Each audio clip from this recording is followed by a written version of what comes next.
కళ్ళు కైపెక్కించే పోకళ్ళు కాటేస్తే కాదంటానా ఇప్పుడైనా వయసేమైనా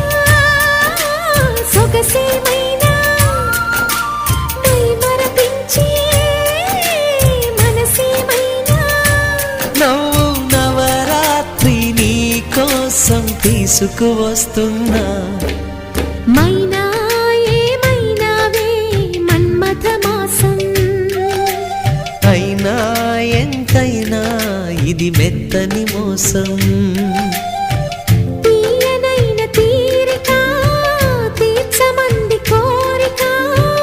నీకు తోడు